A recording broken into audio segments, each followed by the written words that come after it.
ఈరోజు సాయంకాలం ఒక సినిమా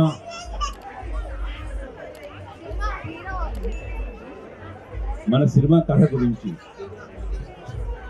ఒక జర్నలిస్ట్ రాసిన పుస్తకాన్ని ఒక సినిమా రచయిత ఆవిష్కరించడానికి వచ్చారు, పరిచయం చేయడానికి వచ్చారు. దయించి ఇక్కడ సీట్లు అందరూ కూర్చున్నట్టయితే మనం సమావేశం ప్రారంభించడానికి వీలవుతుంది. ఫోటోగ్రాఫర్స్ బ్యాక్ వచ్చేయండి.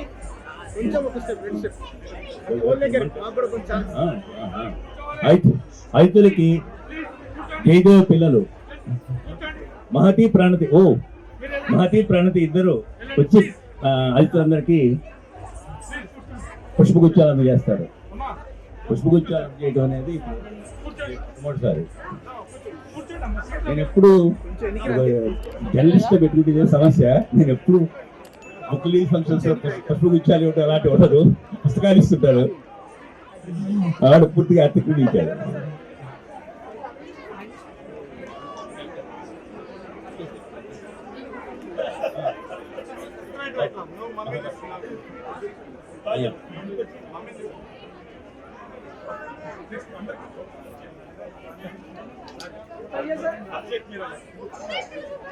షేక్ మీరా గారికి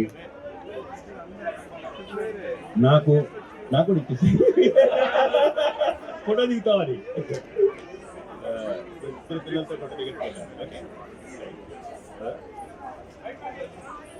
కృష్ణ కౌండిన్యకి, మిత్రుడు హరికృష్ణ గారికి, మా ఎడిటర్ చంద్రశేఖర్ రెడ్డి గారికి, ఆయన గురువు గారు మన రచయితకి,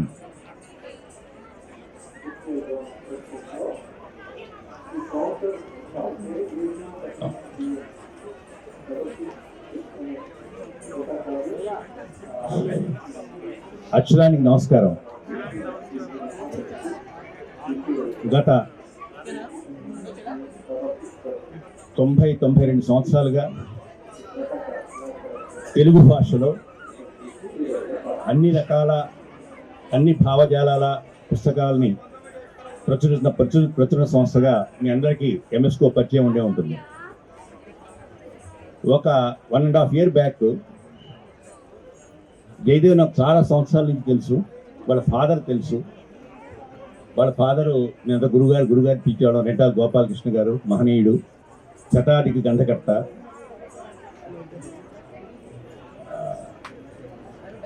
నేను జయదేవ్ నా విజయవాడలో ఒక ఫంక్షన్కి వచ్చినప్పుడు నేను అతన్ని ఒక రిక్వెస్ట్ చేశాను. అదేంటంటే తెలుగు సినిమా చరిత్ర, దక్షిణ భారత సినిమా చరిత్ర గురించి ఒక మంచి పుస్తకం తయారు చేయమని చెప్పి అతన్ని నేను రిక్వెస్ట్ చేశాను. సహజంగా మాకున్న ఒత్తిడిలో ఓ పుస్తకం కమిషన్ చేసి రాయించడం అనేది చాలా అరుదుగా జరుగుతుంది. ఎందుకంటే మాకు వచ్చే పుస్తకాలను పబ్లిష్ చేయడానికి సరిపోని వనరులే మా దగ్గర ఉన్నాయి. అలాంటిది జయదేవ్ ఆ రోజు చాలా సీరియస్గా చెప్పాను. కారణం ఏంటంటే నీకు తెల్ల వెంట్రుకలు వస్తున్నాయి, జ్ఞాపశక్తి కూడా తగ్గుతుంది, చిన్నప్పుడు చదువుకున్నవి తెలుసుకున్నవి మర్చిపోయే అవకాశం కూడా ఉంటుంది. నువ్వు పరిమితి వస్తుంది అనుకుంటున్నావు, కానీ పరిమితితో పాటు మతిమరుపు కూడా వస్తుంది. నువ్వు ఖచ్చితంగా చేయాల్సిన పని అని చెప్పాను నేను. మిత్రుడు జయదేవ్ ఒక 4 రోజుల క్రితం 15 రోజుల క్రితం వచ్చి ఈ పుస్తకాన్ని నాకు ఇచ్చినప్పుడు చాలా సంతోషం కలిగింది. మనం ఏదైనా జరగాలనుకున్న పని మన కళ్ళ ముందు జరగడం కన్నా మనిషికి ఆనందించే విషయం కూడా ఉందని అనుకోను. ఇన్సిడెంటల్గా జయదేవ్ మా ఎడిటర్ గారు చంద్రశేఖర్ రెడ్డి గారికి శిష్యుడు కూడా కావటం, వాళ్ళిద్దరూ కలిసి ఆ పుస్తకాన్ని కొంచెం శిష్యపక్షపాతంతో చాలా తొందరగా రెడీ చేశారు గురువు గారు. మేబీ ఐ డోంట్ థింక్ 4 రోజుల్లో ఇది అయిపోతుంది అనుకోవాలి. నేను చెప్పాను మీ గురువు గారి దగ్గర బయటకు వచ్చిన తర్వాత 1 రోజుల్లో ఇస్తా జయదేవ్ పుస్తకం అంటే గురుగారు ఎమ్మడిపడి శిష్యుడు చేసి పుస్తకం బయటికి తెచ్చుకున్నాడు. ఈ సభకి పుస్తకాల ఆవిష్కరణకి ఎవరు రావాలి అనుకున్నప్పుడు నేను ఇలాంటి సభలో ఉంటే నేను ఇలాంటి సభ నేను పెట్టాల్సి వస్తే నేను శాస్త్రి గారిని పిలిచేవాడిని. ఎందుకంటే శాస్త్రి గారు నాకు అత్యంత ఆత్మీయ మిత్రుడు.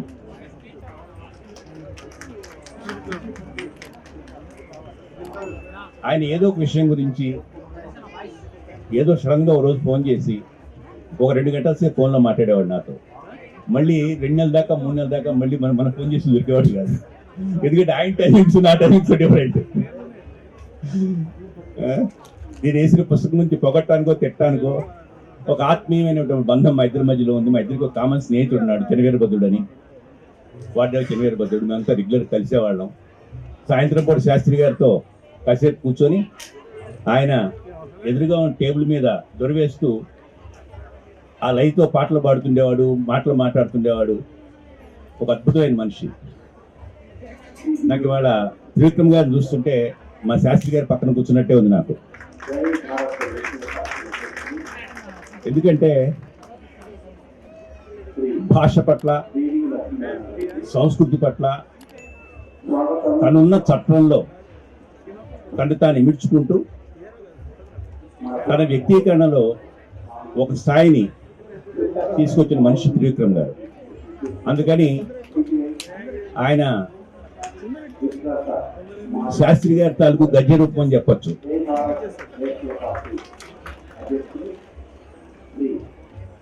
అట్లాగే ఇంకా ఎవరిని పిలవాలనుకున్నప్పుడు నాకు కృష్ణ కౌండిన్య గుర్తొచ్చాడు. కృష్ణ కౌండిన్య నాకు ఒక 6-7 నెలల క్రితమే పరిచయం. ఇది 2వ సారి కూడా కలవడం అతను. నేను ఓ రోజు అతను ఏదో ఏమండి మీకు నేను రాసి పంపిస్తే మీ ఎంఎస్కో నీకు రెస్పాండ్ రాలేదా, చాలా సంవత్సరాల తర్వాత డిన్నర్లో కలిసినప్పుడు ఎప్పుడు అడిగాడు నేను. అయితే నాకు బాధలు అర్థమవుతాయని చెప్పి ఒకసారి ఆఫీసు రమ్మని చెప్పి మా బాధలు ఏంటో చెప్పారు. మా ఎడిటర్ గారికి కూడా పరిచయం చేసి ఆ రోజు. అలాగే మిత్రుడు హరికృష్ణ గారు, ఆయన ఇక్కడ ఉన్నారు. I'm very happy about it. ఆయన మేము కలిసి పనిచేస్తున్నాం ఈ కార్యక్రమం నిర్వహించలేదు, బుక్ ఫెస్టివల్ నిర్వహించడంలో. మా గురువుగారు చంద్రశేఖర్ రెడ్డి గారు, పుస్తక మహోత్సవ సంఘం కార్యదర్శి మన వాసు, ఈ పిల్లలందరూ చాలా కష్టపడి పనిచేస్తున్నందువల్లే ఈ బుక్ ఎక్స్పోజ్ జరుగుతున్నది. షేక్ మీరా గారని యాక్చువల్గా వారిని ఇవాళే కలవటం నేను. ఆయన గవర్నమెంట్ ప్లానింగ్ డిపార్ట్మెంట్లో పనిచేస్తున్నారు. మా హెడ్ ఆఫ్ లాజిస్టిక్స్ సురేంద్రకి చాలా దగ్గర ఆయన కూడా ఇక్కడ ఉన్నారు. I'm very happy about it. ఇది సంక్షిప్తంగా స్టేజీ మీద ఉన్న వాళ్ళ గురించి. ముందుగా పుస్తకం అందరూ తల ఒకటి చేత్తో పట్టుకొని ఓ ఫోటో దిగి తర్వాత పుస్తకం గురించి మాడుకుంటే బాగుంటుంది.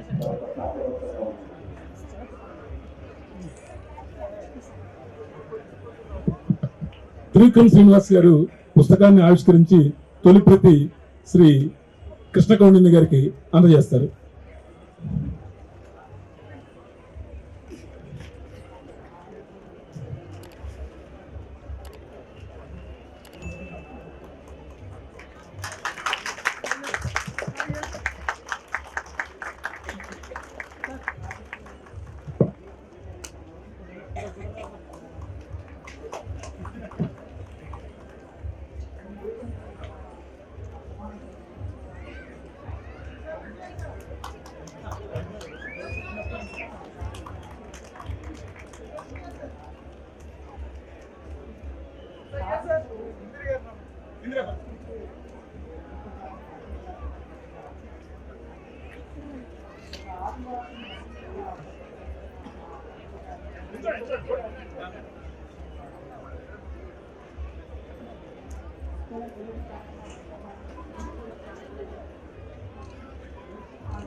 ఈ పుస్తకం గురించి మాట్లాడుకునే ముందు ఒకే ఒక్క నిమిషంలో నాకు ముఖ్యంగా కావాల్సిన కొంతమందికి నేను అత్యంత ఆత్మీయులకు ఇవ్వాల్సింది.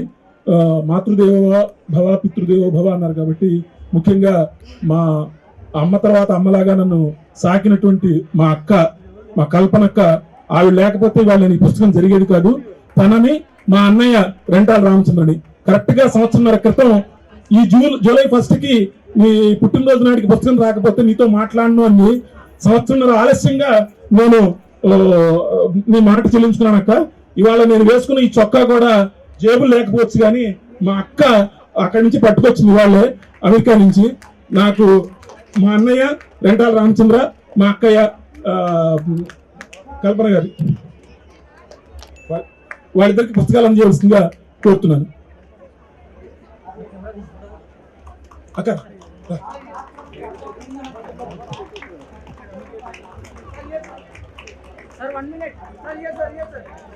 మా బావగారు పెన్సిల్వేనియా యూనివర్సిటీలో ప్రొఫెసర్, కవి, విమర్శకులు శ్రీ అఫ్సర్ గారిని వేదిక మీదకి రావాల్సిందిగా కోరుతున్నాను.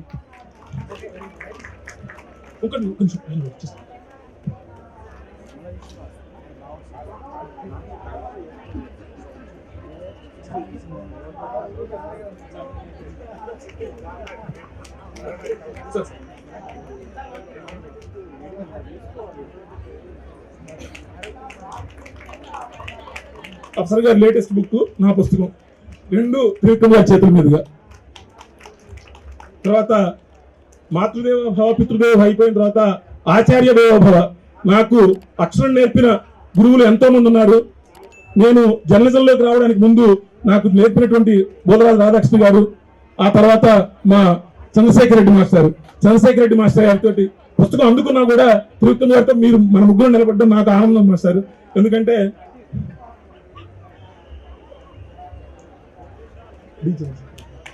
ఆంధ్ర సారస్వత పరిషత్తులో ప్రాచార్యులుగా చేసి పదవి విరమణ చేసిన వారు. అనంతరం ఈ పుస్తక రూపకల్పనలో ఎంతో శ్రమించినటువంటి ఆత్మీయులు డిజైనర్ శ్రీ కె వేణుగోపాలరావు గారు, కరవది వేణుగోపాలరావు గారు. అందమైన ముఖ చిత్రం తీర్చిదిద్దినటువంటి సైదేశ్. ఓకే, ఇక ఈ సైదేశ్ సార్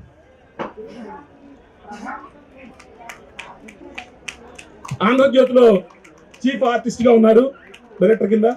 ఆ తర్వాత ఈ సినిమా సమాచార విజ్ఞానాన్ని ఈ పోలి చేయడంలో నాకు సహకరించినటువంటి అర్ధరాత్రైనా అపరాత్రైనా నేను ఫోన్ చేస్తే నాకు ప్రపంచంలో పలికేది ఇద్దరు కాదు, ముగ్గురు. ఒకటి త్రివిక్రమ్ శ్రీనివాస్ గారు, రెండు శ్రీ కొమ్మినేని వెంకటేశ్వరరావు గారు. ప్రముఖ executive producer, distributor and exhibitor అయినటువంటి శ్రీ కొమ్మినేని వెంకటేశ్వరరావు గారిని వచ్చి పుస్తకం అందుకోవాల్సిందిగా కోరుతున్నాను.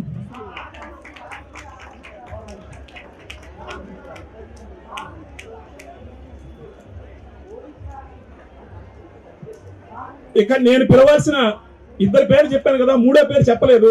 ప్రముఖ జర్నలిస్టు, కాలమిస్టు ఇందిరా పర్మి గారు. కానీ నాకంటే ముందే ఆయన పిలిచేసి నేను పిలవకుండా ముందే పర్మి గారు రావాలి, మీరు రావాలి, నా మొక్కు నేను చెల్లించుకోవాలి. మీరు డబుల్ ధమాకా రాశారు కాబట్టి మీకు 2 పుస్తకాలు. డబుల్ ధమాకా కూడా ఎంఎస్కోలోనే ప్రచురితం అయింది. అద్భుతమైనటువంటి ఇంటర్వ్యూల సంకలనం అది. Thank you so much. ఇక్కడ ఇంకో ఇద్దరు నాకు చాలా ఇంపార్టెంట్ గెస్ట్ ఉన్నారు. మా అమ్మాయి, నా కోడలు ఇద్దరు. నాన్న శారద మా అమ్మాయి, అది కెనడాలో ఒక యోగా స్టూడియో నడుపుతుంది.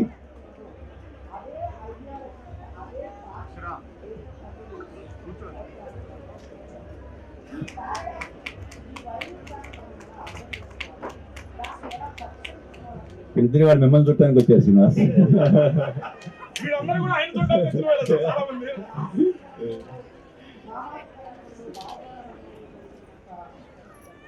గుడ్, బాగుంది.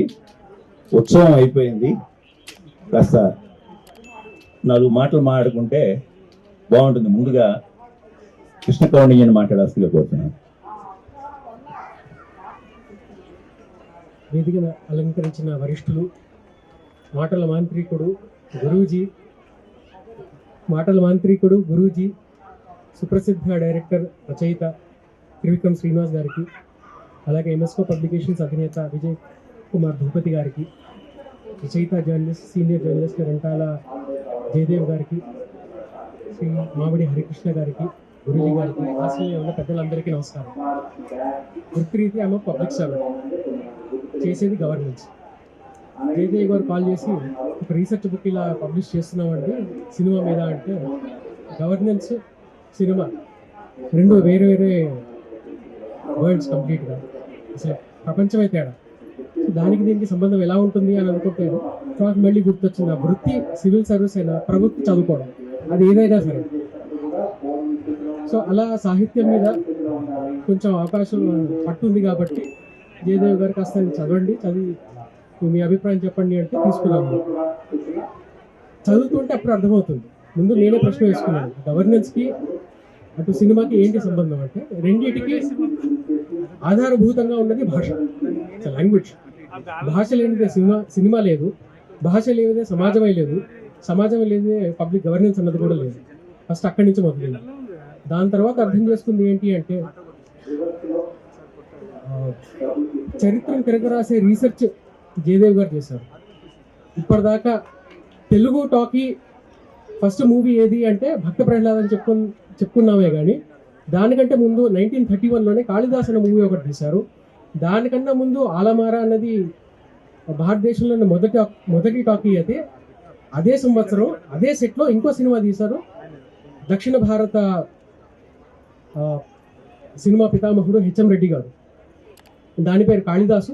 అది తమిళ్ తెలుగు టాకీ అని చదివిన తర్వాతే తెలిసి, అప్పటిదాకా అసలు తెలుగు అయిన వాళ్ళు ఎవరికీ తెలియదు.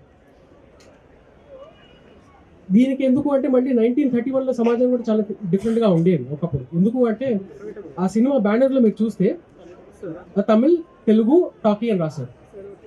దాంట్లో దేశభక్తి గీతాలు, ప్రణయ గీతాలు తమిళ్లో ఉంటే, త్యాగరాజ కీర్తనలు తెలుగులో ఉన్నాయి, డైలాగులు కూడా తెలుగులో ఉన్నాయి. సో తమిళ్ తెలుగు కలిసి ఉండేవి ఒకప్పుడు. కానీ అదే 1930s ఎండ్కి వచ్చేసరికి తెలుగు వాళ్ళు వేరే, తమిళులు వేరే, మాకు సెపరేట్ రాష్ట్రం కావాలి అని ఉద్యమం మొదలైంది. మద్రాస్ మనదే అన్న నినాదంతో, స్లోగన్తో ఆంధ్రోద్యమం మొదలైంది. సో భాష అన్నది కలుపుతుంది. ఇంతమందిని వాళ్ళు ఇక్కడ కూర్చోపెట్టిందంటే భాషే, అది మన ఐడెంటిటీ కూడా తెలుగు వాళ్ళని. బట్ అదే భాష అప్పుడు విడగొడుతుంది కూడా, తమిళ్ తెలుగు అని రెండుగా విడిపోవడం. ఇది ఎప్పుడు అంటే మన ఐడెంటిటీ మనకి క్లియర్గా లేనప్పుడు. మన ఐడెంటిటీ మనకు క్లియర్గా ఉంటే it's a developed society already. అప్పటికి ఇంకా ఆ ఫ్లక్స్లో ఉంది కాబట్టి తమిళ్ సినిమా వేరే, తెలుగు సినిమా వేరే, తమిళ్ వారు వేరే, తెలుగు వారు వేరే, తమిళ్ లాంగ్వేజ్ వేరే, తెలుగు లాంగ్వేజ్ వేరే అని డిఫరెంట్ పార్ట్స్ ఆఫ్ ఎవల్యూషన్లోకి వెళ్ళిపోయాయి. This also brings challenges in public governance. So ఈ కోణంలో నేను బుక్ చదువుకుంటూ వెళ్ళాను. I'm also student of sociology. సమాజం ఇలా ఇవాల్వ్ అవుతుంది, దానివల్ల ఛాలెంజెస్ ఏమేమి వస్తాయి, దానివల్ల పబ్లిక్ గవర్నెన్స్ ఛాలెంజెస్ ఏమేమి వస్తాయి అన్న కోణంతో నేను చదువుకుంటూ వెళ్ళాను. ఇది మనకి రెలవెంట్ ఎందుకు అంటే, మార్క్ ట్వైన్ అన్న వర్డ్స్ నాకు గుర్తొస్తుంది. ఒకసారి మార్క్ ట్వైన్ అమెరికన్ రచయిత ఏమన్నా అంటే, history may not repeat but it rhymes. అదే ప్యాటర్న్స్ రిపీట్ అవుతూ ఉంటాయి. జార్జ్ సంత్ అనే వెస్టర్న్ ఫిలాసఫర్ ఏమన్నారంటే, those who do not understand history are doomed to repeat. 1947లో మనకి భారతదేశానికి స్వాతంత్రం వచ్చిన తర్వాత కూడా లింగ్విస్టిక్ రీఆర్గనైజేషన్ ఆఫ్ స్టేట్స్ రాలేదు. అప్పటికి భాష ప్రధానంగా రాష్ట్రం అనేది ఇంకా మన లీడర్స్ అప్పటికి ఒప్పుకోలేదు. అప్పుడే ఎస్కే ధర్ కమిటీ వేయడం కానీ, దాని తర్వాత మళ్ళీ 1948లో జీవీపీ కమిటీ వేయడం కానీ, దాంట్లో జవహర్లాల్ నెహ్రూ, సర్దార్ వల్లభాయ్ పటేల్, భోగనజు పట్టాభి సీతారామయ్య గారు, వీళ్ళు ముగ్గురు కూర్చొని మద్రాస్ని ఇద్దరికి ఇవ్వాలంటే రెండుగా చీల్చండి, పూర్ణ నదిని నార్త్ ప్రదేశ్ అంటే తెలుగు వాళ్ళకి ఇవ్వండి, దక్షిణ ప్రదేశ్ అంటే తమిళులు తీసుకోండి అని ఒక సిఫార్సు చేశారు. లేదు అంటే ఆంధ్ర వాళ్ళు వెళ్ళిపోండి, మీరు సెపరేట్ రాజధాని మీరు నిర్మించుకోండి అని ఒక సిఫార్సు చేశారు. దాని తర్వాత ఏం జరిగిందో అందరికీ తెలుసు. ఇప్పుడు మళ్ళీ దాని తర్వాత ఇదే ఫ్రేమ్ వర్క్లో ఏం నడిచిందో కూడా తెలుసు. So as long as we don't understand our identity, ఇది ఇట్లా నడుస్తూనే ఉంటుంది. మరి దానికి దీనికి ఏమిటి సంబంధం? మన ఐడెంటిటీ నేర్చుకోవాలి అంటే ఫస్ట్ మనం ఎవరైనా నేర్చుకోవాలి, మన ప్రజెంట్ ఏంటో నేర్చుకోవాలి. అంటే మనం భవిష్యత్తు నేర్చుకోవాలి అంటే మన వర్తమానం ఏంటి, మన వర్తమానం ఏంటి అంటే మన భూతకాలంలో ఏం చేసాము. మన ఫ్యూచర్ తెలుసుకోవాలంటే ప్రజెంట్ అండ్ పాస్ట్. సో మన పాస్ట్ తెలుసుకోవాలంటే చరిత్ర చదవాలి, చరిత్ర నుంచి చారిత్రం వస్తుంది, చారిత్ర నుంచి మన క్యారెక్టర్ అండ్ ఐడెంటిటీ వస్తుంది. సో చరిత్ర చదువుకోవాలంటే భాష చరిత్ర చదువుకోవాలి, భాష చరిత్ర చదువుకోవాలంటే సినిమా చరిత్ర కూడా చదువుకోవాలి, సినిమా చరిత్ర చదువుకోవాలంటే ఈ బుక్ చదవాలి అని అర్థమైంది. ఈ పుస్తకంలో ఇంకో గొప్ప విషయం ఏంటి అంటే, ఇది ఓన్లీ తెలుగు సినిమా మీదే కాకుండా దక్షిణ భారతదేశంలో ఉన్న 4 ప్రధాన భాషల్లో Telugu industry, Tamil industry, Malayalam industry, Kannada industry, ఈ 4 ఇండస్ట్రీలు ఒకే కాలంలో ఎలా డెవలప్ అయ్యాయి, ఎలా ఇవాల్వ్ అయ్యాయి, ఈ రెండింటి మధ్య సంబంధాలు ఏంటి అని చాలా క్లియర్గా ఇల్లస్ట్రేషన్స్తో పాటు రాశారు. సో 25 ఏళ్ల సుదీర్ఘ సాధన, వారి పరిశోధన, గ్రంథీకరించి ఈ పుస్తకాన్ని మనకు అందించారు. సో దానికి కృతజ్ఞావిష్కరణ తెలుపుకుంటూ స్వస్తి. ధన్యవాదాలు.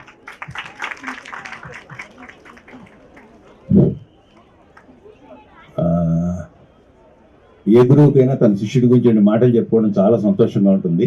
గురువుగారు చంద్రశేఖర్ రెడ్డి గారిని, జయదేవిక గారు నాకు కూడా గురువుగారు అయినా.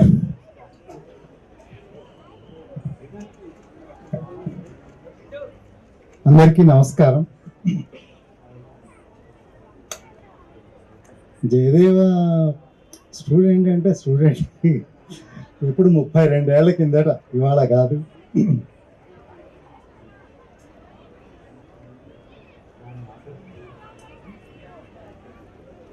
ఆ క్లాసులో మొత్తం మీద జయదేవ్ అంత అమాయకుడు ఇంకెవరు ఉండేవాళ్ళు కాదు. అదే చెప్పబోతున్నా. మామూలుగా పిల్లలు ఎవరైనా ఏదైనా ప్రశ్న అడిగితే ఒక్కోసారి వీళ్ళు తెలిసి మనకి కావాలని పరీక్షించడానికి అడుగుతున్నారు అని అనుకుంటాం. అటువంటి ఉద్దేశం ఏమీ లేకుండా ప్రశ్నలు అడిగే వాళ్ళలో జయదేవ నంబర్ 1.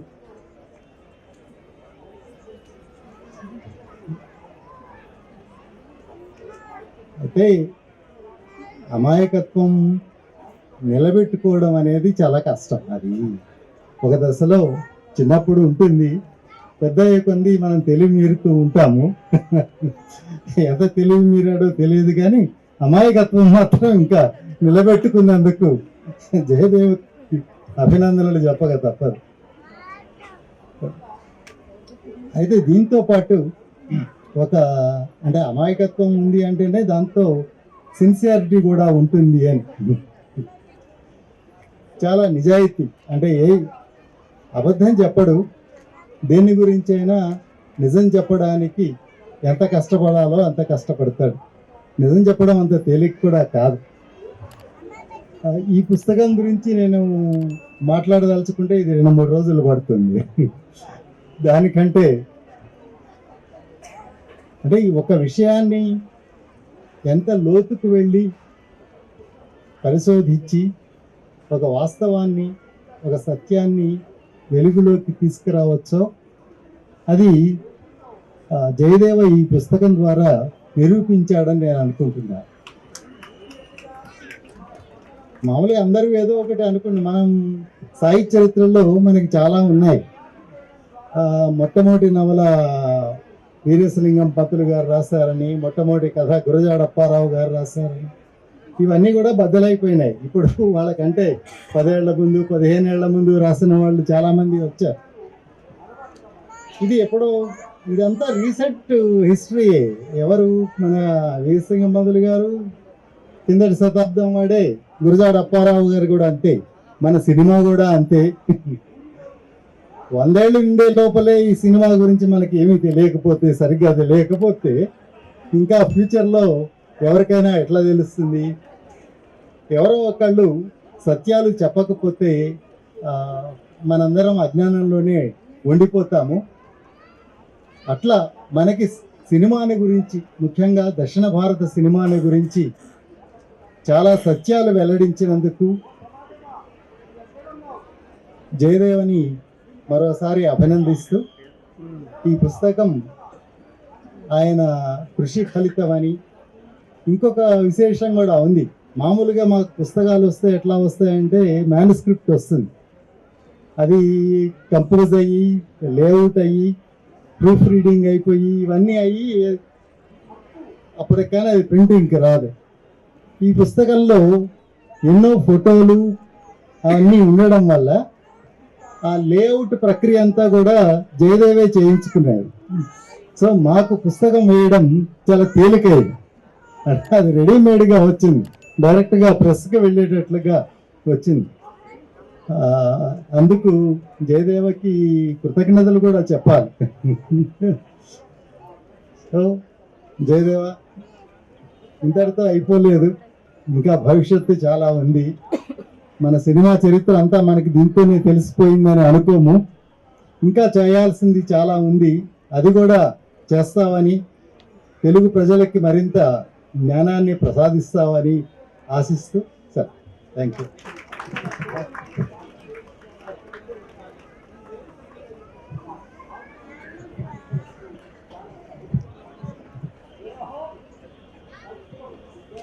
మిత్రులు సాంస్కృతిక శాఖ సంచాలకులు హరికృష్ణ గారు,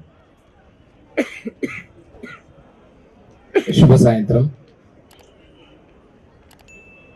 సభాధ్యక్షత వహిస్తున్న ఎంఎస్కో విజయ్ కుమార్ గారికి, ఈ పుస్తకావిష్కరణ ఫస్ట్ రీల్ మొదటి సినిమా మన సినిమా, ఈ పుస్తకావిష్కరణ కార్యక్రమానికి ముఖ్య అతిథిగా విచ్చేసిన ప్రముఖ దర్శకుడు, రచయిత, సృజనశీలి, సాహిత్యాభిమాని, అక్షరాన్ని అమితంగా ఆరాధించే వ్యక్తి. ఎక్కడ ఏ అక్షరం కనిపించినా, ఏ వాక్యం కనిపించినా, ఎక్కడ ఏ సాహితీ పరిపుష్టి కలిగిన అంశం కనిపించినా దాన్ని అమితంగా ఆరాధించే వ్యక్తి, ఆస్వాదన చేసుకునే వ్యక్తి, ఆవహించుకునే వ్యక్తి, సినీ సృజనశీలిగా మనందరికీ ఇప్పుడు ఆరాధ్యమైన వ్యక్తి త్రివిక్రమ్ శ్రీనివాస్ గారు. ఒక్కసారి త్రివిక్రమ్ శ్రీనివాస్ గారికి మనందరి కరతాళ మధ్య ఒక్కసారి వారికి ఈ పుస్తకావిష్కరణ కార్యక్రమానికి, ఈ బుక్ ఫెయిర్ ప్రాంగణానికి విచ్చేసినందుకు, రావడానికి అంగీకరించినందుకు ధన్యవాదాలు తెలియజేస్తున్నాం sir. It is from humble thanks giving to you from the department of language and culture, government of Telangana and Hyderabad book fair society, రెండు వైపులా.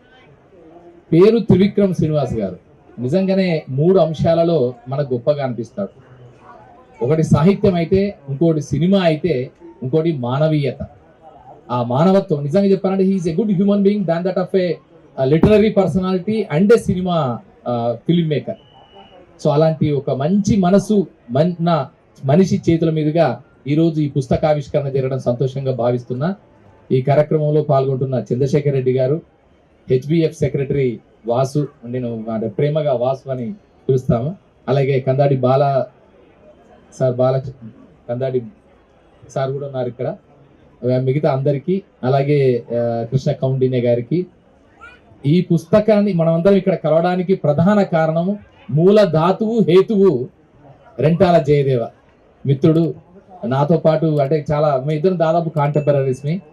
అలాగే ఇక్కడికి విచ్చేసిన అఫ్సర్ గారు, రెంటాల కల్పన గారు, ఇంకా చాలా మంది ఉన్నారు రచయితలు, వాళ్ళందరికీ, అలాగే మీడియా మిత్రులకి నమస్సులు తెలియజేసుకుంటున్నా.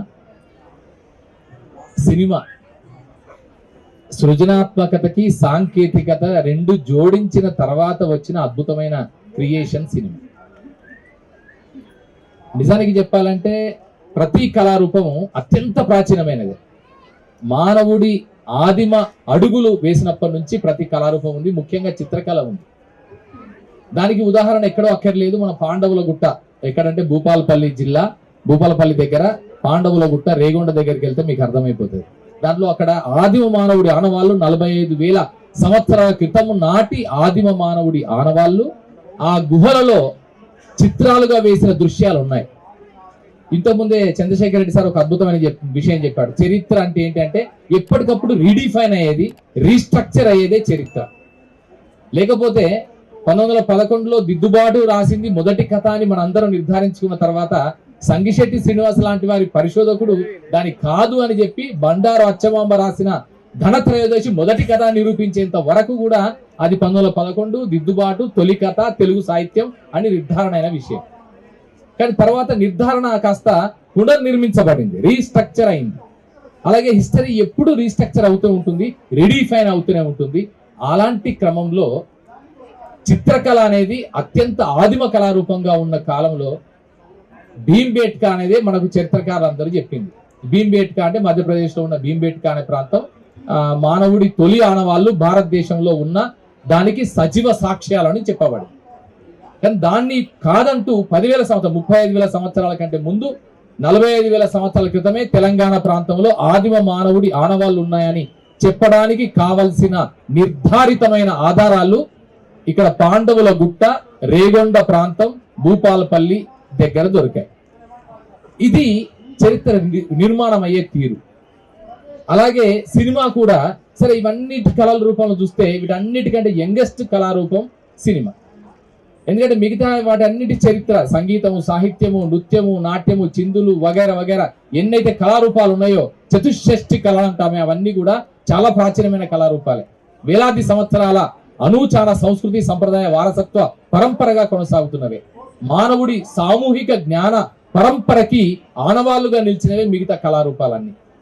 కానీ ఒక సినిమా 1896లో లూమియర్ బ్రదర్స్ వచ్చేంత వరకు సినిమా అనే వ్యవస్థ లేదు.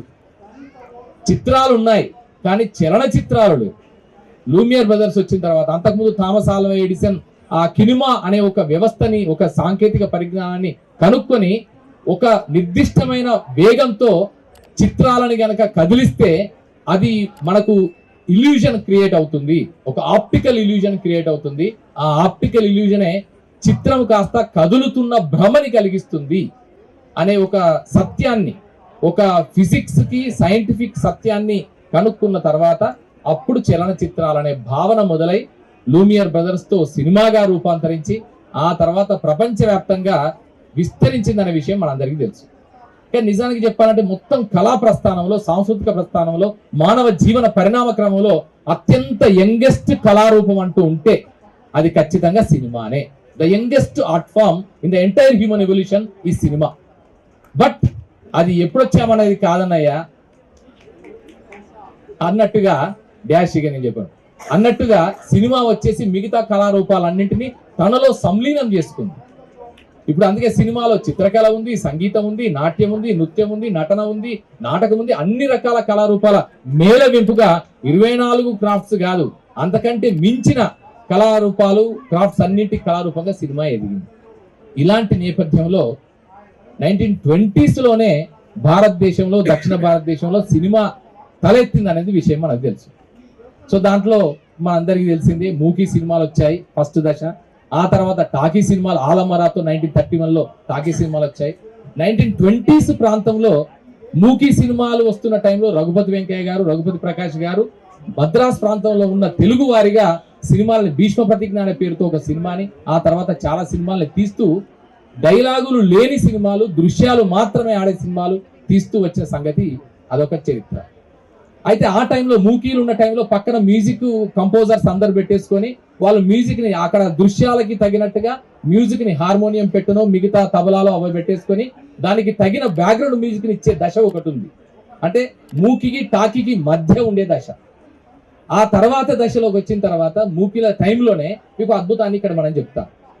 హైదరాబాద్ కంట్రిబ్యూషన్ ఏంటి సినిమాకి, తెలంగాణ కంట్రిబ్యూషన్ ఏంటి సినిమాకి. Telangana contribution is on par with any other film industry as for as Indian cinema is concern.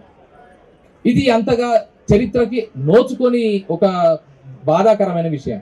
1920s లో రఘుపతి వెంకయ్య, రఘుపతి ప్రకాష్ గారు సినిమాలు తీస్తున్న టైంలోనే హైదరాబాద్ లో నిజాం కాలేజీలో ప్రొఫెసర్ గా ఉన్న ధీరేంద్రనాథ్ గంగూలీ అనే బెంగాలీ అతను మూకీ సినిమాలను ఇక్కడ ప్రదర్శిస్తూ వచ్చాడు హైదరాబాద్ లో. లోటస్ ఫిల్మ్ కంపెనీ అని పెట్టేసి 8 సినిమాలు తీశాడు ఆయన.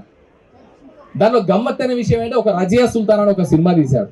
ఆ రజియా సుల్తాన్ సినిమా తీసినందుకు అప్పుడు నైజాం రాజుకు కొంచెం కోపం వచ్చేసి దేశ బహిష్కార శిక్ష విధించబడిన మొట్టమొదటి film maker Dhirendranath Ganguly.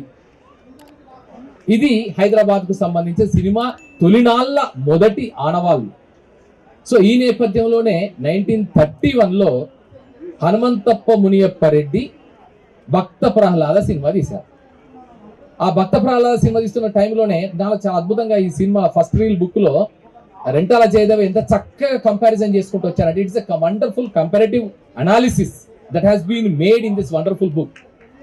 Though it is a historical evidentiary note, but it is having its own impact on the entire South Indian film industry on comparative analysis.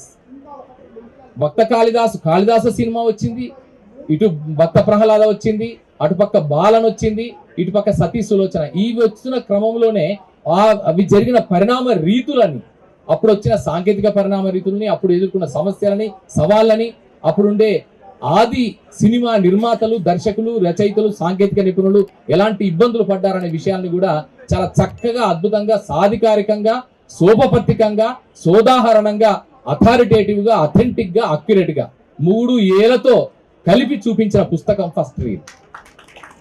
ఎందుకంటే ఒక ప్రామాణికత, ఒక పుస్తకానికి ప్రామాణికత, ఒక పరిశోధనకి ఒక సార్వజనీనత ఎప్పుడు వస్తుందంటే 3 ఏళ్ళు ఉన్నప్పుడు వస్తుంది. 3 ఏళ్ళు అంటే ఫస్ట్ అథారిటీ ఉండాలి, అది అథారిటేటివ్ గా ఉండాలి. సెకండ్ది అథెంటిక్ గా ఉండాలి. మూడవది అక్యురేట్ గా ఉండాలి. ఇవన్నీ చెప్పడానికి కావాల్సిన ఎవిడెన్సెస్ మనకు స్పష్టంగా కనిపించగలగాలి. అది విస్పష్టంగా చెప్పగలిగేలాగా తిరుగులేని ఆధారాలను ఇవ్వగలగాలి, ఆనవాళ్ళను చూపించగలగాలి. సో అలాంటి ఆ 3 ఏళ్ళని సంపూర్ణంగా రంగరించుకున్న పుస్తకంగా తొలినాటి తెలుగు సినిమాను మాత్రమే కాకుండా తొలినాటి కన్నడ సినిమా, తొలినాటి తమిళ సినిమా, తొలినాటి మలయాళ సినిమాలకు సంబంధించిన విశేషాలన్నింటినీ క్రోడీకరించిన ఒక అరుదైన, అద్భుతమైన, అపూర్వమైన గ్రంథంగా ఇప్పుడు ఈ ఫస్ట్ రీల్ నిలిచింది. సో అలాంటి ఒక పుస్తకాన్ని రచించిన జయదేవకి ఒక్కసారి మనందరి కరతాళాల మధ్య ఒక్కసారి he must give a wonderful round of applause to him. So ఇలా అప్పటి నుంచి ఇప్పటి వరకు దాదాపు 9,000 పైగా, అంటే తెలుగు సినిమా ప్రస్థానం లెక్కేస్తే 1931 నుంచి ఇప్పటి వరకు 103 సంవత్సరాల చరిత్ర. ఈ 103 సంవత్సరాల చరిత్రలో దాదాపు 9,000 పైగా సినిమాల సాఫ్ట్వేర్ తెలుగు సినిమా సగర్వంగా క్రియేట్ చేయగలిగింది. ఒక సంవత్సరం ఒక సినిమా, ఒక సంవత్సరం 25 సినిమాలు, ఒక సంవత్సరం 4 సినిమాల నుంచి మొదలెట్టి ఇప్పుడు ప్రతి సంవత్సరం 120 సినిమాలు పైగా నిర్మాణమై రిలీజ్ అవుతున్నాయి. దానిలో డబ్బింగ్ సినిమాలు ఉంటున్నాయి, డైరెక్ట్ సినిమాలు ఉంటున్నాయి. ఇప్పుడు ఎన్నెన్నో పరిణామాలు సాంకేతికత పరంగా, ఎన్నెన్నో పరిణామాలు, ఎన్నెన్నో కథల పరంగా, సాంకేతికత పరంగా, అలాగే ప్లాట్ఫామ్ల పరంగా, వేదికల పరంగా కూడా ఎన్నెన్నో పరిణామాలు, ఎన్నెన్నో మార్పులు చేరుకొని ఉన్నప్పటికీ సినిమా ఇప్పటికీ రారాజుగా నిలుస్తోంది ఎంటర్టైన్మెంట్ రంగంలో. ఈ నేపథ్యంలో మొదటి అడుగుల్ని తెలుసుకోవడం అనేది గొప్ప విశేషం. అంటే అసలు ఇంత మనం ఎంజాయ్ చేస్తున్నాం, సినిమాలన్నీ చూస్తున్నాం, బాగుంది, సాహిత్యం గురించి చదువుకుంటున్నాం, బాగుంది, ఆదికవి నన్నయ్య అంటున్నాం. అంతకంటే ముందు పంపన్న 941 సంవత్సరంలోనే తెలుగులో అద్భుతమైన సాహిత్యాన్ని సృష్టించాడని చరిత్రక పరిశోధన ద్వారా తెలుసుకుంటున్నాం. ఇలాంటి నేపథ్యంలో మొదటి అడుగులు సినిమావి ఎలాంటివి? చెందాల కేశవదాసు కంట్రిబ్యూషన్ ఏంటి? తొలి సినిమా భక్త ప్రహ్లాద్ అయితే ఆ భక్త ప్రహ్లాదులో పాటలు మొదటిసారిగా రాసిన ఘనత చెందాల కేశవదాసు దక్కింది. ఆయన ఖమ్మం జిల్లా వాసి, తెలంగాణ బిడ్డ. అలాంటి అంటే పరితాప భారంబు భరింప తగున అనే పాటతో మొదలైన తెలుగు సినిమా పాటల ప్రస్థానం ఇప్పుడు పాటలు లేకుండా ఉండలేని స్థితికి వచ్చింది. ఎంతవరకు వచ్చిందంటే ఇక సామి వరకు, మిగతా వాటి వరకు, చాలా చాలా పాటల వరకు వచ్చింది. సో ఇలాంటి పాటల ప్రస్థానం, ఇలాంటి ఎంటర్టైన్మెంట్, ఒక ఫుల్ టైం ఎంటర్టైన్మెంట్ 360 డిగ్రీస్ లో మనిషికి కావాల్సిన వినోదాన్ని, విజ్ఞానాన్ని, వికాసాన్ని ఇవ్వగలిగిన ఒక వినోద సాధనంగా సినిమా ఇప్పుడు నిలిచింది. అయితే డర్టీ పిక్చర్ సినిమాలో ఒక మాట చెప్తారు, సినిమాకి ఎందుకు వస్తారు అంటే ఎంటర్టైన్మెంట్, ఎంటర్టైన్మెంట్, ఎంటర్టైన్మెంట్, 3 అని.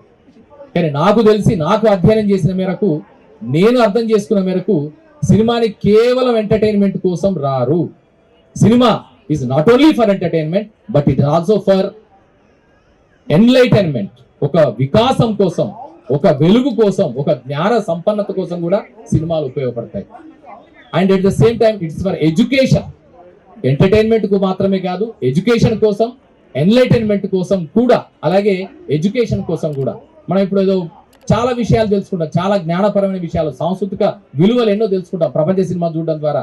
Japanese, Korean, Chinese, Italian, Spanish, Romanian, Denmark ఇలాంటి సినిమాలు చూడడం ద్వారా, లేదా భారతదేశం విషయానికి వస్తే తమిళ్, మలయాళం, కన్నడ, బెంగాలీ, గుజరాతీ, మరాఠీ, ఒడియా సినిమాలు చూడడం ద్వారా వారి వారి ప్రాంతాలలో ఉండే సాంస్కృతిక విలువలు, భాష, సంస్కృతి, సంప్రదాయాలు, ఆచారాలు, రీతులు, రివాజులు, కట్టుబాట్లు, ఆహారపు అలవాట్లు ఇవన్నీ కూడా తెలుసుకునే ఒక ఇన్ఫార్మల్ ఎడ్యుకేషన్ ని మనకు అందించేది ఇప్పుడు సినిమా.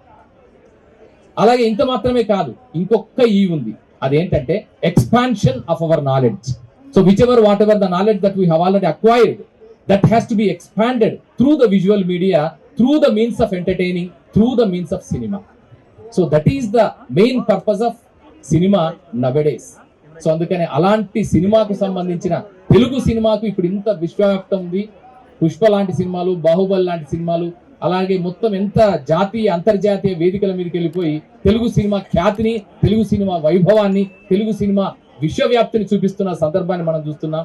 అలాగే అత్తారింటికి దారేది లాంటి సినిమాలు, అలవైకుంఠపురంలో లాంటి సినిమాలు మానవ సంబంధాలని, కుటుంబ అనుబంధాలని ఎంతగానో చూపిస్తూ చక్కని కథలతో, జిగి ఉన్నటువంటి స్క్రీన్ ప్లేలతో మనందరినీ అలరిస్తున్న సినిమాలని సృష్టికర్తగా ఉన్న త్రివిక్రమ్ శ్రీనివాస్ లాంటి మంచి దర్శకులు ఉన్న ఇండస్ట్రీగా ఇప్పుడు తెలుగు సినిమా ఉంది. ఇలాంటి నేపథ్యంలో ఈరోజు మూలాలలోకి వెళ్ళి, మొదటి అడుగుల వైపు, తొలి అడుగుల వైపు వెళ్ళి ఒక్కసారి విహంగ వీక్షణం చేయడం అంటే మనలోకి మనం తొంగి చూసినట్టుగానే భావిస్తూ ఈ అవకాశం ఇచ్చిన అందరికీ, ముఖ్యంగా యునెస్కో విజయ్ కుమార్ గారికి, మరి రింతా జయదేవ గారికి ధన్యవాదాలు తెలియజేసుకుంటూ శుభాకాంక్షలు. శ్రీనివాస్ గారు మాట్లాడే ముందు ఇంకా కొంచెం 4-5 మనుషులకి మిత్రులకి పుస్తకాలు ఇవ్వాల్సిన ఉన్నారు. ప్రముఖ దర్శకులు రచయిత శ్రీ కె దశరథి గారిని, నాకు ఆత్మీయులు, అత్యంత ఆత్మీయులు, ప్రసిద్ధ రచయిత, వారిని వచ్చి పుస్తకం తీసుకోవాల్సిందిగా ఆయనకి కొంత ఇదున్నా కూడా ఇవాళ వచ్చారు. Thank you so much sir.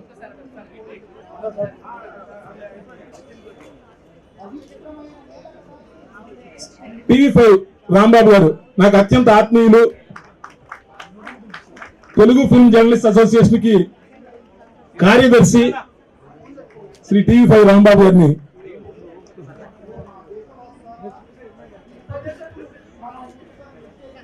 మరో మిత్రుడు సన్మిత్రుడు శ్రీ రాజాబాబు గారిని వేదిక మీదకి రావాల్సిందిగా. నేను నిర్వాహకుడిని, నాకు వాహనం ఉండదు, తన బండి మీద మా ఇంటికి వచ్చి మరి తీసుకెళ్తాడు ఎక్కడికి వెళ్ళాల్సి వచ్చినా కూడా. అసలు అంత మిత్రుడు అనమాట. తెలంగాణలో ఉన్న ఆత్మీయతకి ప్రతిరూపం మా రాజాబాబు. శ్రీ టీవీ5 కుమార్ గారు,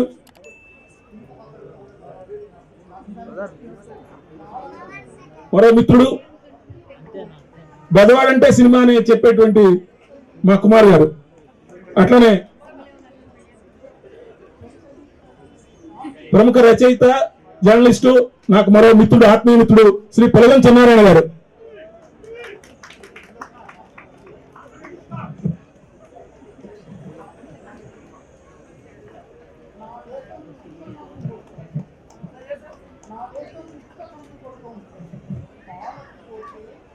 శ్రీ ఎల్ వేణుగోపాల్ గారు.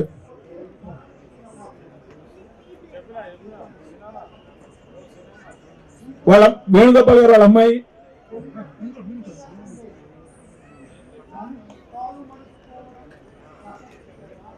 ఎల్ గంగాధర శాస్త్రి గారి తమ్ముడు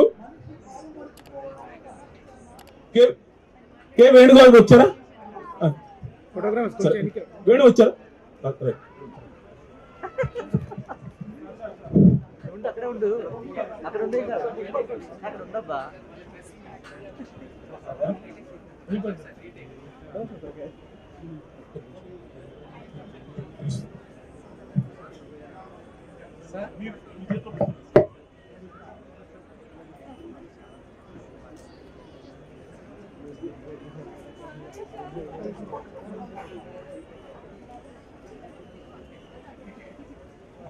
మరొక సన్మిత్రుడు శ్రీ రైల్వే ఆఫీసర్ శ్రీ రవిపాడి గారు.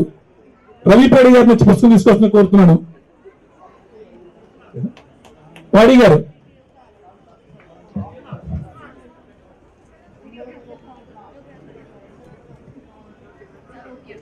ఇంకే పాడి గారు,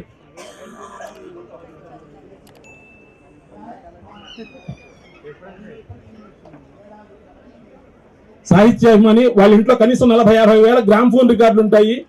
అంత అసలు హిందీ, బెంగాలీ, తెలుగు, తమిళ అన్నిటి మీద.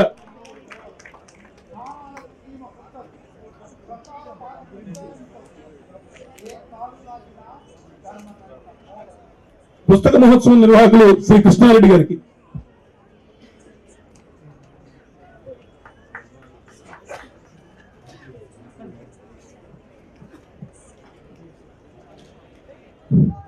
Thank you very much.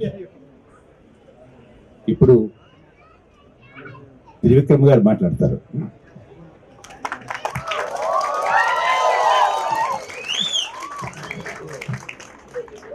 అందరికీ నమస్కారం. వేదిక పైన ఉన్న పెద్దలు, గౌరవనీయులు, ముందుగా చంద్రశేఖర్ రెడ్డి గారికి నమస్కారం. నేను ఆయన పేర్లు మామూలుగా కాలం చివరిలో చూడడం తప్పితే చాలాసార్లు ఇదే మొదటిసారి ఆయన కలవటం. నమస్కారం సార్.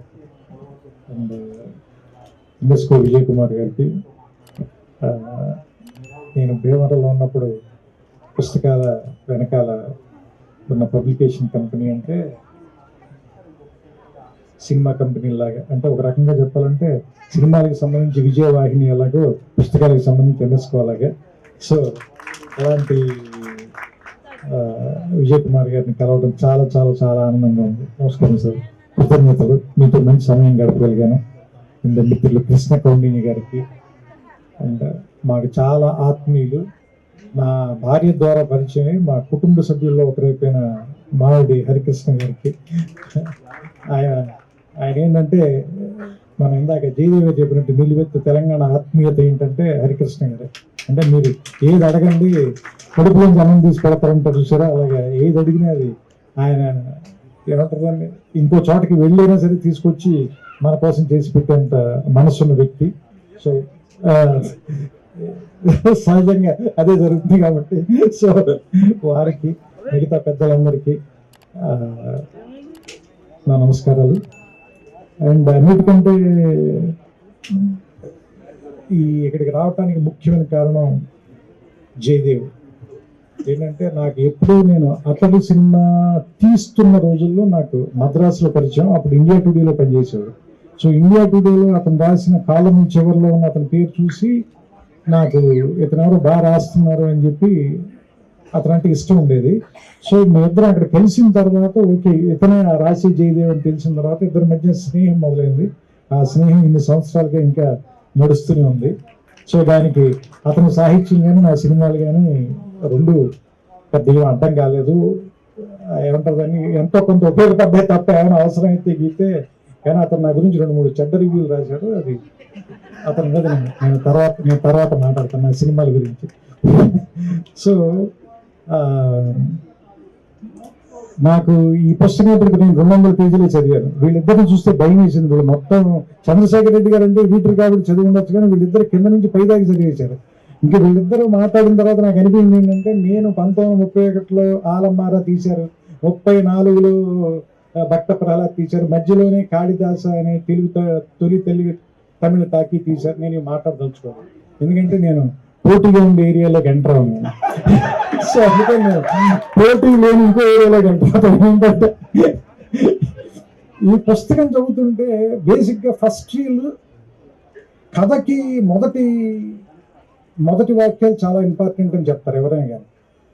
ఎందుకంటే కథ లోపలికి మనం తీసుకెళ్ళటం అనేది చాలా ఇంపార్టెంట్. మొదట తీసుకెళ్ళిన తర్వాత ఆ తర్వాత కొంచెం నత్తనడక నడిచినా కానీ సరే ఇంకేదో జరుగుతుందని అమాయకత్వంతో కొన్ని పేజీలు తిరిగేస్తాం. ఆ తర్వాత ఇంకేమైనా చెప్పగలిగితే ఓకే, లేదంటే చాలాసార్లు మనం మోసం చేసేస్తుంటారు, అది వేరే విషయం.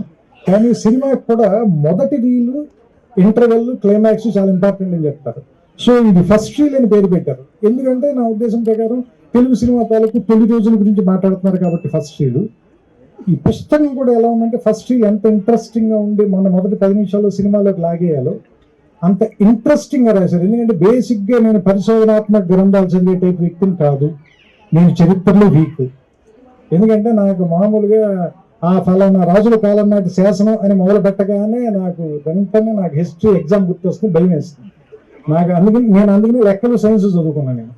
కానీ పరిశోధనాత్మక గ్రంథం 200 పేజీలు ఊరికే జనరల్గా నేను 2 కాఫీ టైంలో చదివేశాను అంటే హెడ్స్ ఆఫ్ టు జయదేవ్. ఎందుకంటే దాంట్లో నాకు అది చదువుతుంటే అప్పటి మూకీలు వేసిన గుడారాలు, కింద మట్టిలో కూర్చుని నేల థియేటర్లో సినిమా చూడటం, దగ్గర నుంచి చూడటానికి ఎక్కువ డబ్బులు కట్టడం, ఆ పక్కనే అమ్ముతున్న తంపడి వేరుశనక్కాయల తాలూకు వాసన, సోడాలు ఫ్రీ అంటే కనుక సోడా కొడుతున్న గోళీల తాలూకు సౌండ్, వీటన్నిటినీ మాత్రం ఈ పుస్తకంలోకి పట్టుకొచ్చేసాడు.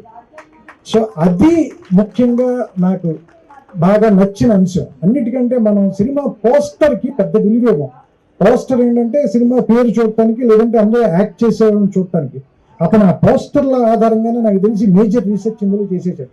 ఆ పోస్టర్ల ఆధారంగానే ఓకే ఈ సినిమా ఆ రోజున రిలీజ్ అయింది, ఈ సినిమా ఫలానా థియేటర్లో రిలీజ్ అయింది, ఈ సినిమా ఆ ఊళ్ళో ప్రదర్శించారు, ఇది 1931లో కాదు 32లో జరిగింది. సో ఇలాంటి వాటన్నిటికీ వాళ్ళ అమాయకంగా వేసిన పోస్టర్ని ఇతను అన్యాయంగా వాడుకున్నప్పటికీ కూడా దాంట్లో మనకు బోల్డంత ఇన్ఫర్మేషన్ ఇచ్చాడు. నాకు ఈ ఇన్ఫర్మేషన్తో పెద్ద ఎక్కువ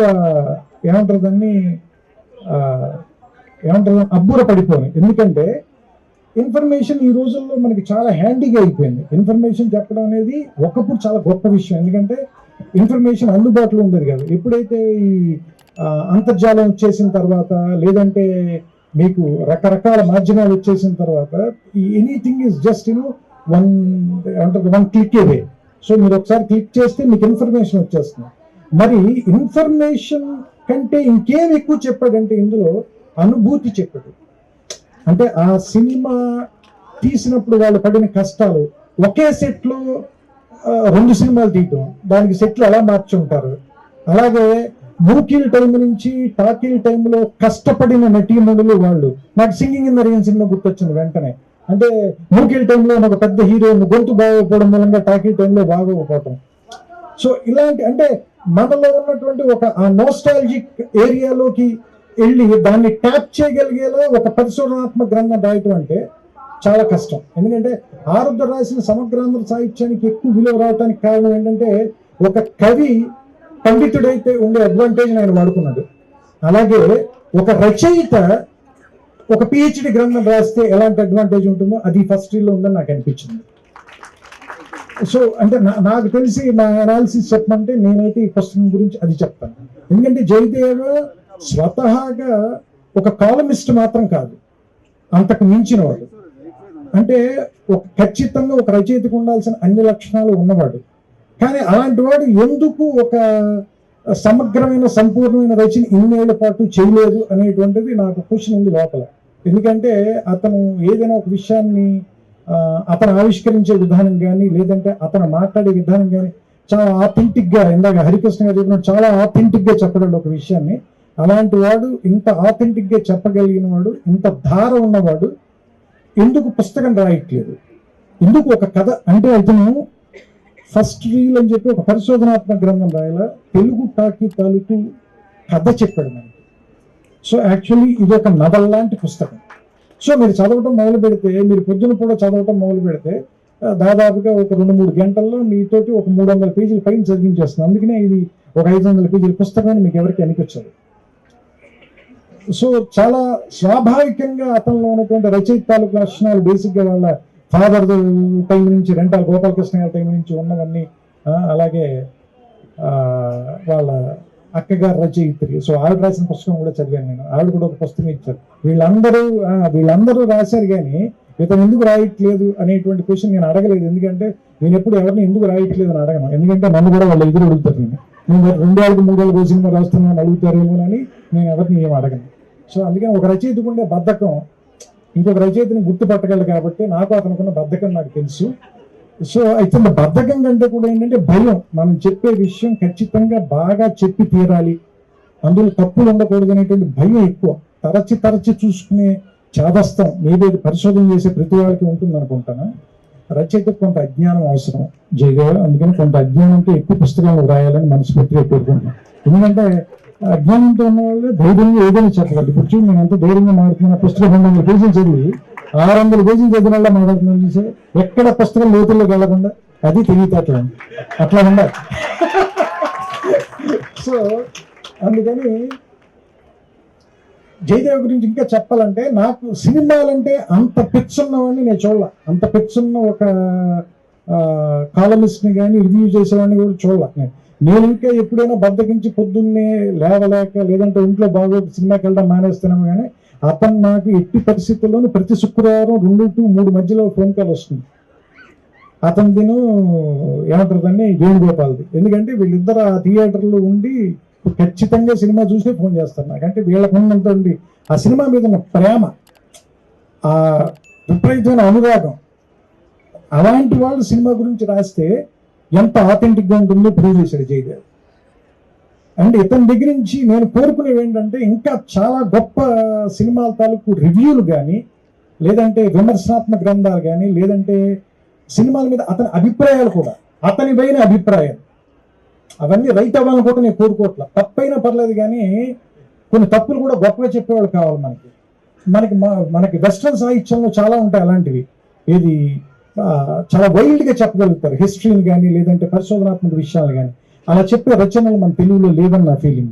సో అలాంటి పుస్తకాలు ఎన్నో రాయగలిగినవాడు. ఎందుకంటే ములపూడి వెంకటరమణ గారు తోడుకోడల గురించి రివ్యూ రాయమంటే, నినాదించు ముందు కాస్త నిదానించమందు అని రాసే హెడ్డింగ్ ఎంత అందంగా పెట్టాడు చూడండి. అందులో చివరిలోకి వచ్చేసరికి సడన్ గా ఏమంటారు దాన్ని, సమిష్టి వ్యవసాయం వ్యక్తి వ్యవసాయం గురించి మాట్లాడతారు. ఈ సినిమాకి దానికి కథానికి సంబంధం ఏమైనా ఉందో, సినిమా పేరు తోడుకోడలు పెట్టావు నువ్వు, అందుకే నువ్వే నినాదం చేసేందుకు కాస్త నిదానంగా ఉండవని ఎంత చక్కటి చొరకేశాడు చూడండి. అంటే విమర్శ కూడా అంత అందంగా చెప్పగలిగిన ఆయన కూడా సినిమా రంగం మింగేసింది అనుకోండి, అది వేరే విషయం. సో అందుకని జయదేవ్ కూడా సినిమా రచయిత అయ్యేలోపు ఇంకో కొన్ని పుస్తకాలు రాస్తే కనుక తర్వాత ఆటోమేటిక్గా ఎలాగ మింగేస్తాం కాబట్టి సో అలాంటి ఇంకా ఎక్కువ పుస్తకాలు రాయాలని, ఎక్కువ సమయాన్ని పుస్తకాలు రాయటంలో కూడా గడపాలని. ఎందుకంటే ఈ రికార్డు కూడా, ఎందుకంటే చరిత్ర గురించి మీలాంటి వాళ్ళు మాట్లాడుతున్నప్పుడు మీలాంటి వాళ్ళ చరిత్ర తర్వాత వాళ్ళు కూడా తెలుసుకోవటం చాలా అవసరం. అది పుస్తకాల ద్వారానే సాధ్యమవుతుందని. సో అందుకని ఈ పుస్తకాలు జరిగే చోట, ఈ పుస్తకాలు అందరూ కొనుక్కునే చోట మాట్లాడడం అంటే, ఇంతమంది జనం అసలు పుస్తకాలు కొనుక్కోవటానికి రావటం, పుస్తకాల గురించి మాట్లాడుకోవటం అంటేనే ఇది ఒక 9-10 గంటగా మనం మాట్లాడుకోవచ్చు. సో దీన్ని, ఈ ట్రెడిషన్ని ఇంకా ఇంకా ఇంకా ముందుకు నడపడానికి వీలైన నేను జయదేవిని ఈ స్టేజ్ ద్వారా నేనేం కోరుతున్నానంటే, నా లైబ్రరీలో ఒక హారిజాంటల్ నిండిపోయే పుస్తకాలన్నీ మీరు రాయాలని. సో విజయ్ కుమార్ గారు ఎదుర్కొన్నారు మీకు హెచ్చరిక పంపిస్తూ, నాకు ఇష్టమైన మరో కవి అఫ్సర్ గారు కూడా ఇక్కడే ఉన్నారు. సో ఆయన ఇప్పుడు జస్ట్ ఈ పుస్తకం ఊరికి ఓపెన్ చేస్తే అందులో ఆత్మహత్య తప్పించుకున్నవాడు ఒకటి కనిపించింది. నాకు సడన్గా అది చూడగానే నాకు కనిపించింది, వెంటనే వాడేస్తున్నాను అనుకోకండి మీరు. వాళ్ళ అక్క చేత హత్య తెప్పించుకున్నవాడు జయదేవ. ఎందుకంటే ఆవిడ బెదిరించి మరీ పుస్తకం రాయించింది కాబట్టి వాళ్ళ సోదరిమణులు ఇద్దరి చేత హత్య కాపాడకుండా తప్పించకుండా జయదేవకి ఈ పుస్తకం ఆ విలువను కూడా ఇచ్చింది, ఆ గౌరవాన్ని కూడా ఇచ్చింది. సో ఈ పుస్తకాన్ని మిగతా 300 పేజీలు చదివిన తర్వాత కొన్ని బాగోలేని విషయాలు కూడా నేను చెప్పాలని కోరుకుంటూ, ఎందుకంటే అతను నా సినిమా గురించి చెప్తూ ఉంటాడు కాబట్టి మన కక్ష తీర్చుకునే అవకాశాలు తక్కువగా వస్తాయి. అందుకని ఎవరినైనా కూడా కథ చెప్పాలని మనం ప్రోత్సహించాలి. ఎందుకంటే వాళ్ళ కథ చెప్పినప్పుడు మనం జడ్జి అవచ్చు, వాళ్ళు లాయర్ అవుతారు. ఎందుకంటే ఇప్పుడు సినిమా చూసేటప్పుడు నేను లాయర్ని, మీరు అందరూ జడ్జిలు కదా. అందుకని సో అతను కూడా ఎక్కువ పుస్తకాలు రాసి నాకంటే తక్కువ స్థాయిలో ఉండాలని, అతని పుస్తకాన్ని వాటిని సమీక్షించే ఉత్తమ స్థాయిలో నేను ఉండాలని, ఉన్నత స్థాయిలో నేను మనస్ఫూర్తిగా కోరుకుంటూ, సో నా సన్మాయస్కుడు అండ్ నా స్నేహితుడు కాబట్టి అతనికి నా అభినందనలు చెప్తూ, ఇంకా వృద్ధిలో రావాలనే మాటలు బాగోవు. ఎందుకంటే నా గడ్డం తెల్లబడిపోయి అతని చుట్టూ తెల్లబడిపోయింది, ఇలాంటి మాట్లాడకూడదు కాబట్టి అతను జస్ట్ అభినందనలతో సరిపెడుతుంది. దీన్ని చాలా ఆనందకరమైన సాయంకాలం ఇక్కడ గడపగలిగినందుకు ఎంఎస్కు విజయ్ కుమార్ గారికి ముఖ్యంగా నా కృతజ్ఞతలు చెప్తూ, ఎందుకంటే ఈ ఫంక్షన్ రావడం వల్ల నాకు 2 ఉపయోగాలు ఉన్నాయి. ఒకటి, నా మిత్రుడైన జయదేవ్ తాలూకు పుస్తకం ఓపెన్ చేయడం ఒకటి, మా మామగారికి నేను ఫ్రెండ్ కాబట్టి ఇవాళ మా ఆవిడ రాత్రి డిన్నర్ కూడా బాగా పెడుతున్నాను నాకు. సో అందుకని అన్ని రకాలుగా కూడా ఇవాళ నాకు వర్కౌట్ అయినటువంటి సాయంత్రంగా దీన్ని భావిస్తే, ఇంతసేపు ఓపికగా మీరందరూ కూర్చున్నందుకు మీ అందరికీ కూడా నా శుభాకాంక్షలు. వెళ్ళేటప్పుడు అందరూ సరదాగా ఒక పుస్తకం కొనండి, వీలుంటే దాన్ని చదవండి. కొంచెం లావు పుస్తకం అయితే తల కిందనే పెట్టి పడుకోండి. నమస్కారం, శుభ సాయంత్రం.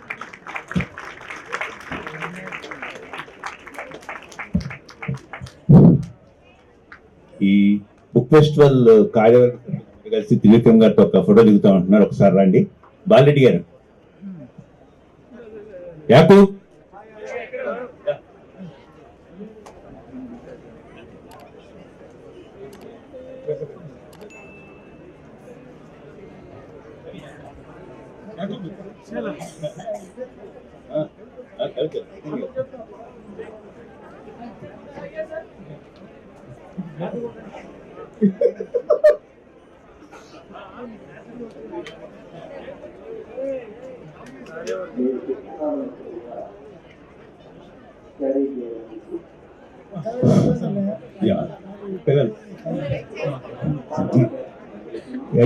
జయదేవ్ ఫ్యామిలీ, జయదేవ్ వైఫ్, పిల్లలు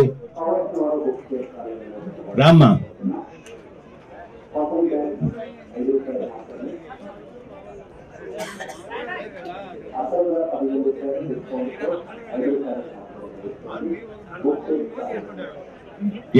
రామ్మా,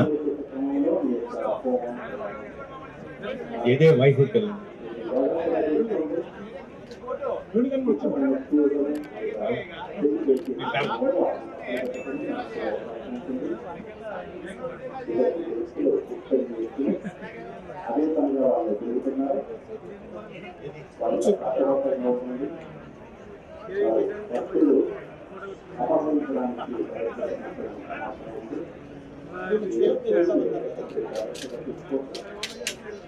డైరెక్షన్ ఇస్తే సార్ బయటికి బయటికి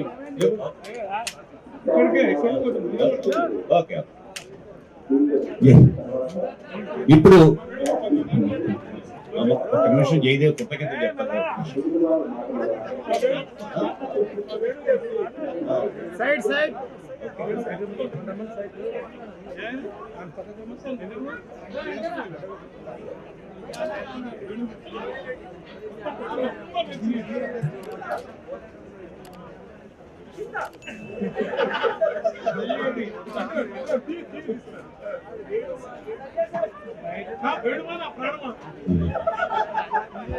ఇదిగో నువ్వు మాట్లాడాలి, వెనకాల వాళ్ళు వచ్చేస్తారు. నెక్స్ట్ ప్రోగ్రామ్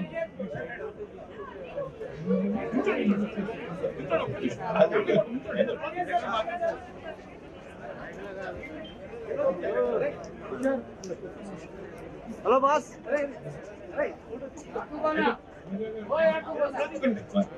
లేదు